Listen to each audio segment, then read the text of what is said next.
আসসালামু আলাইকুম এভরিওয়ান, আপনারা সবাই কেমন আছেন?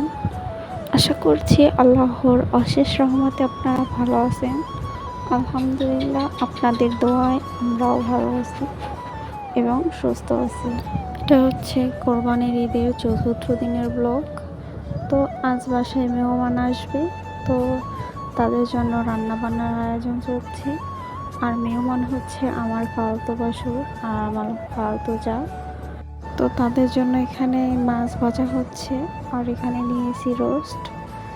তো এই যে আমার শাশুড়ি আম্মু সেই রোস্ট কেটে রেখে দিয়েছে, তো আমি রোস্টের জন্য এখানে তেল দিয়ে দিয়েছি।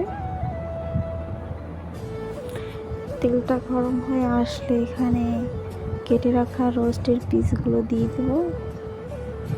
আপনাদের ঈদ কেমন কাটছে অবশ্যই আমাকে কমেন্ট বক্সে জানাবেন। যারা যারা আমার ভিডিওটি এতদূর পর্যন্ত দেখেছেন প্লিজ একটি লাইক করে দিবেন। আপনাদের একটি লাইক আমাকে আরেকটি ভিডিও করার উৎসাহ বাড়িয়ে দেয়। আর যদি বেশি ভালো লেগে থাকে তাহলে আমার চ্যানেলটি সাবস্ক্রাইব করে আমার পাশে থাকবে। তো ওই সাইডে দেখেছেন যে গরুর গোশত নামানো হয়েছে। এখানে আমি রোস্টগুলো ভালো করে ভেজে নিয়েছি। তো এখানে আমি একটু আপনাদের সাথে রোস্ট রান্নার রেসিপিটা দেখাবো। এই তো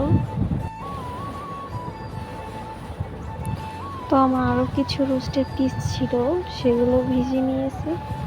যে প্যানটা আমি রোস্ট ভাজছিলাম সেটা আর কি কিছু তেল ছিল, ওই তেলই আমি পেঁয়াজের বেরেস্তা করে নিয়েছি। এই তো এরকমের বাদামি কালার হয়ে আসলে পেঁয়াজের বেরেস্তাটা উঠিয়ে ফেলবেন। আর এখানে আমি রোস্টের জন্য আদা বাটা, রসুন বাটা, বাদাম বাটা, তারপরে দুই তিনটা এলাচ, তারপরে দারচিনি, এইসব আর কি দিয়েছি। ভালো করে নেড়ে চেড়ে নিয়ে রাখুন। কিছুটা লবণ দিয়েছি পরিমাণ মতো। তো আমি যখন রোস্টটা রান্না করতেছিলাম তখন আমার শাশুড়ি আম্মু সে বলেছে যে যাও এখন তুমি গোসল করে এসো, আমি আর কি রোস্টটা রান্না করছি। তো বাদবাকি যা যা এখানে দেওয়া হয়েছিল সেটা আর কি আপনাদের সাথে শেয়ার করতে পারিনি। তো গোসল করে এসে দেখেছি যে আমার শাশুড়ি আম্মু যে রোস্ট রান্না করেছে। তো আর এখানে গরুর সব মশলাপাতি দিয়ে আর কি ঢাকনা দিয়ে কতক্ষণ রেখে দিয়েছে। তো আমি গোসল করে এসে বলেছি যে আম্মা আপনি গোসল করতে চান, বাকিটা যা আছে আমি তাই রান্না করবি।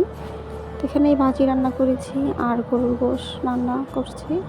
আর আমার শাশুড়ি আম্মু সে পোলাও রান্না করেছে।